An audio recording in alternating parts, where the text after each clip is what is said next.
আসসালামু আলাইকুম। সিটাঙ্গার ভাই বোনেরা আপনারা কেন আছেন?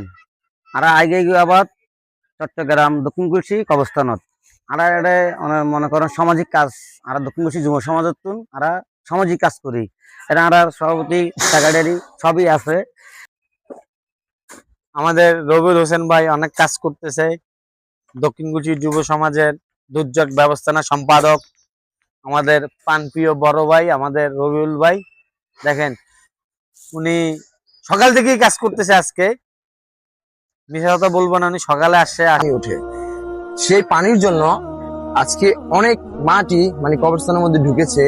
আমার সদ্য বড় ভাই রবিউল, জসিম, আনু, তারপর হচ্ছে যে মুন্না, সুজন, আর আরো অনেকেই আছেন, আমি সবার নাম বলতে পারছি না।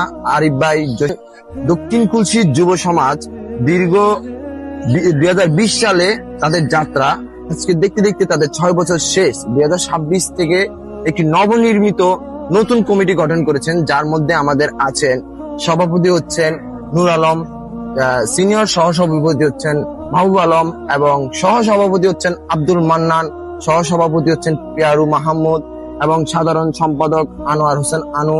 আরো রয়েছেন স্ক্রিনে ছবিটি দেখাবো। তো আমি মূলত তাদের কার্যক্রম দেখে খুব সন্তুষ্ট। আমিও একজন দক্ষিণ কুচির বাসিন্দা।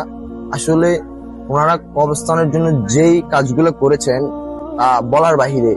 একটি স্বেচ্ছাসেবী কিন্তু তাদের উদ্যোগে করা।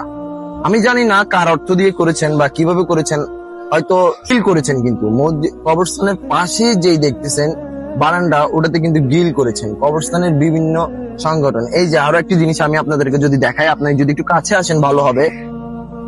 এটি হচ্ছে কবর যে খোঁড়ার জন্য, যদি কবর খুঁড়তে হয় তাহলে কবরের আশেপাশে এই জিনিসটি দিবেন। এটির মধ্যে কিন্তু আপনার যদি একটি তেরপাল আছেন, বড় তেরপালের মাধ্যমে ওনারা এটা হচ্ছে কবর খুঁড়ে। এটার মূলত কারণ হচ্ছে এটাতে যেন পানি না ঢুকে কবরের মধ্যে। আপনারা হয়তো জানেন না, এটাতে যেন কবরে পানি না ঢুকার জন্য ওনারা কিন্তু নিজ উদ্যোগে এটা করেছেন।